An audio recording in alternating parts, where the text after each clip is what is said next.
하나님께서 예레미야에게 너가 선지자로 부름을 받은 때부터 지금까지의 모든 내가 너에게 명했던 모든 말씀들을 두루마리, 이 당시 때 그 책이라는 것이 바로 두루마리, 아주 긴 그런 형태의 그 책에다가 전부 다 기록하라고 말씀하셨습니다.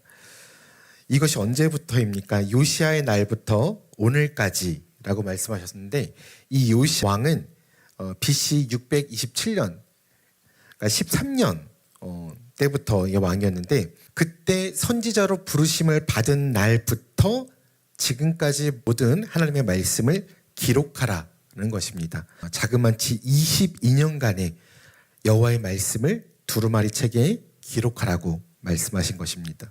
그 당시에 제사장들과 예언자들은 뭐라고 예루살렘을 향해서, 백성들을 향해서 외치고 있었냐면, 예레미야 6장 14절의 말씀입니다. 그들이 내 백성의 상처를 가볍게 여기면서 말하기를 평강하다 평강하다 하나 평강이 없도다. 예레미야 8장 10절에서 11절 말씀입니다. 그러므로 내가 그들의 아내를 타인에게 주겠고 그들의 밭을 그 차지할 자들에게 주리니 그들은 가장 작은 자로부터 큰 자까지 다 욕심내며 선지자로부터 제사장까지 다 거짓을 행함이라. 11절 말씀입니다. 그들이 내 백성의 상처를 가볍게 여기며 말하기를 평강하다 평강하다 하나 평강이 없도다. 제사장들과 예언자들은 계속해서 이렇게 현혹하고 있었습니다. 여러분, 괜찮습니다. 하나님께서 우리와 함께 하실 거예요. 하나님께서 지금 우리와 함께 하십니다. 하나님께서 우리를 지켜주십니다. 하나님께서 우리를 지켜주세요. 괜찮습니다.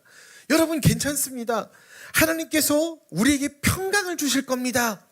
하나님께서 우리의 마음 가운데 평안함을 주실 거예요. 여러분, 괜찮습니다. 여러분, 괜찮아요. 계속 이대로 살아도 괜찮습니다. 놀라지 마세요. 이렇게 거짓을 계속 이야기하고 있었어요. 자, 그렇다면 하나님께서 예레미야 선지자에게 말씀하셨던 것은 무엇이며 지금 두루마리 책에 기록하라고 하시는 것은 무엇이겠습니까? 그것은 전부 처음부터 끝까지 심판의 내용이었습니다. 심판의 내용이었어요. 하나님의 심판, 무엇을 향한? 이스라엘과 유다를 향한 심판, 또 주변 나라들을 향한 심판, 또 온 세상을 향한 하나님의 말씀이셨어요. 특별히 지금은 어떠한 상황입니까? 바벨론이 유다를 치고 있는 상황이었습니다. 유다를 침공하여서 이미 1차적으로 바벨론의 백성들이 포로로 끌려가고 있는 상황이었습니다. 그 상황 속에서 예레미야 선지자는 뭐하라고 선포하고 있습니까? 하나님께서 진노하셨다. 저 바벨론에 항복하라 라고 말씀을 선포하고 있었습니다. 그러니까 거짓 예언자들과 선지자들이 전부 다 하나님께서 우리를 지켜주실 겁니다. 하나님께서 우리와 함께 계십니다. 여러분, 평강하실 겁니다. 평강하십시오. 이렇게 말씀하고 있는 상황에서, 이렇게 얘기하고 있는 상황에서 예레미야 선지자가 여러분 회개하십시오. 하나님의 심판이 올 것입니다. 하나님께서 진노하십니다. 이러면서 저 바벨론에 우리는 항복을 해야 합니다. 이렇게 말하는 것을 누가 하나님의 말씀으로 받아들일 수 있겠습니까?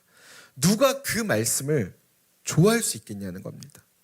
그러나 분명히 하나님께서 지금 현재 상황에 대해서 무엇이라고 말씀하고 계십니까?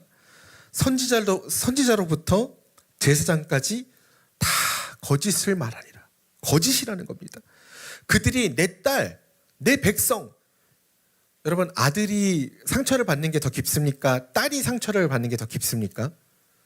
물론 구분되어 줄 수 없겠지만 여자가 한을 품으면 어떻게 된다고요?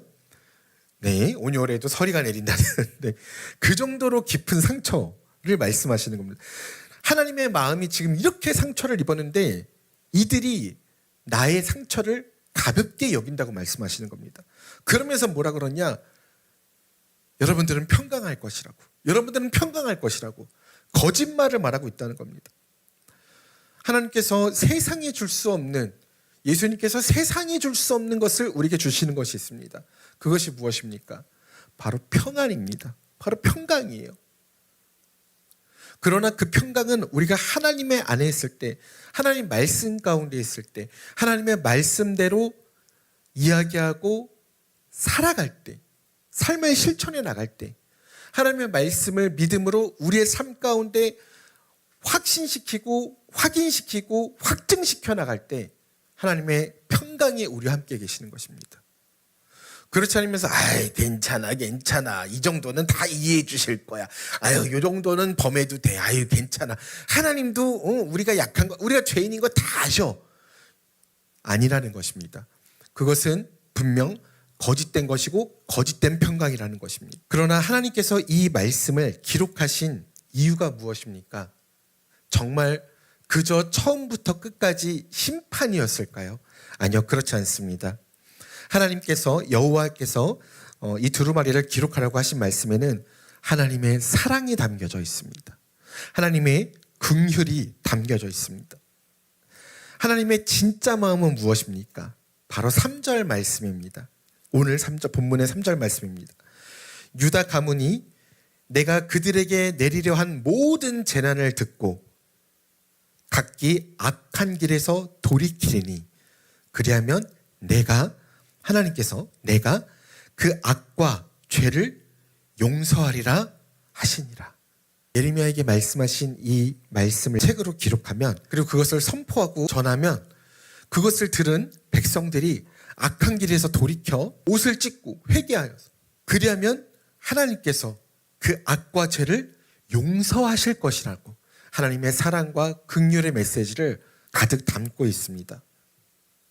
이것이 진정한 하나님의 마음이신 것입니다. 우리 이 하나님의 말씀을 바로 아는, 바로 깨닫는, 그리고 하나님의 말씀을 왜곡하여 나의 분노로 어떤 화냄으로 나를 어떤 자극함으로 그런 것들로 반응하고 나한테 어떻게 그러실 수 있어?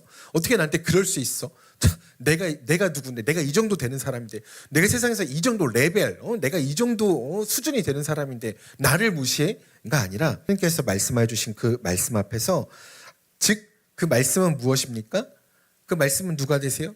그 말씀이 즉 하나님이세요. 하나님 앞에서 악한 길에서 돌이켜서 악과 죄를 회개하고 하나님께 용서받는 우리가 되어지기를 간절히 소망합니다. 이에 예레미야가 누구에게 이 말씀을 기록하게 합니까? 바룩이라는 사람이었습니다.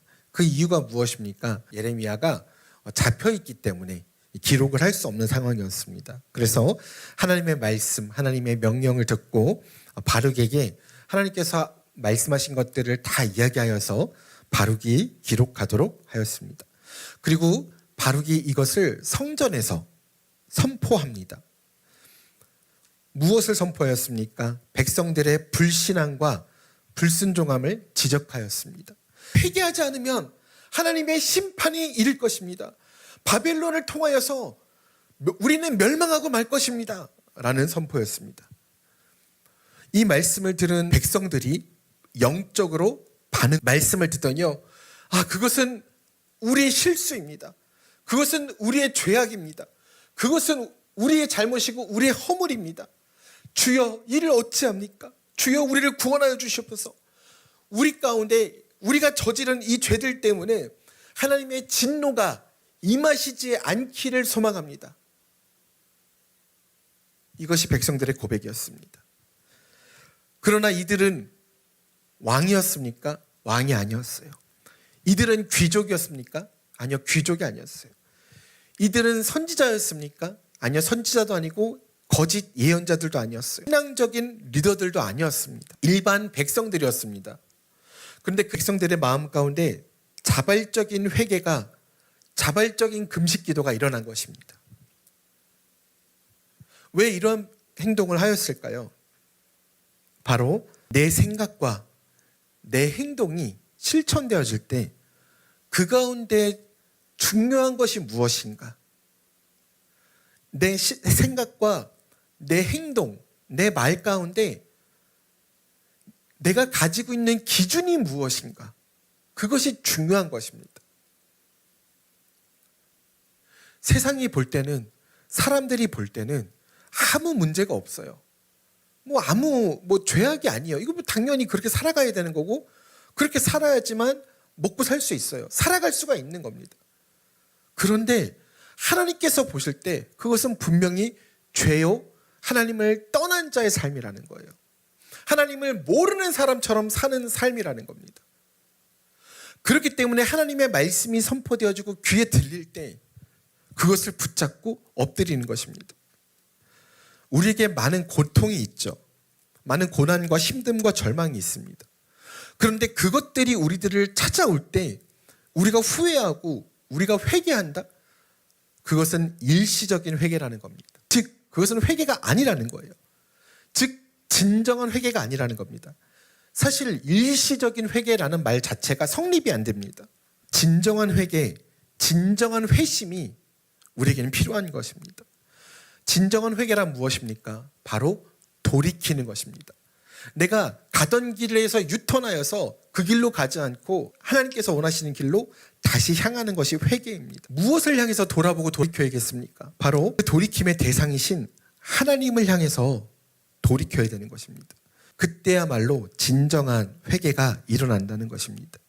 일시적인 회개가 아니라 계속해서 이어지게끔 만드는 회개, 바로 그것이 하나님과 이어지는 삶, 이것이 바로 회개라는 것입니다. 즉 믿음의 삶, 언어와 행동이 하나님께 속한 삶인 것입니다.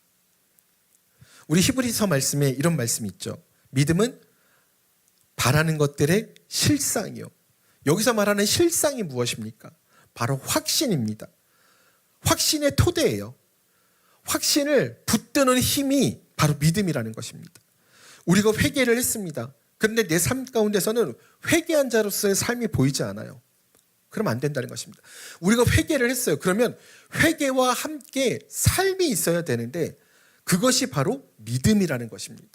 우리가 믿었습니다. 나 이제 예수님 믿었으니까 됐어가 아니라 예수님을 믿고 회개하였으면 예수님과 함께 사는 삶이 보여져야 돼요. 그리고 히브리서 말씀에 또 뭐라고 말씀하십니까? 믿음이 보이지 않는 것들의 증거라고 말씀하십니다. 보이지 않는 하나님을 우리가 이제 믿었습니다. 하나님을 붙들고 살아갑니다. 그렇다면 이제는 우리의 삶을 통해서 우리의 말과 언어와 행동을 통해서 보이지 않는 하나님을 붙드는 것뿐만이 아니라 보이지 않는 하나님이 드러나야 한다는 것입니다. 그것이 증거예요. 그것이 믿음이라는 것입니다.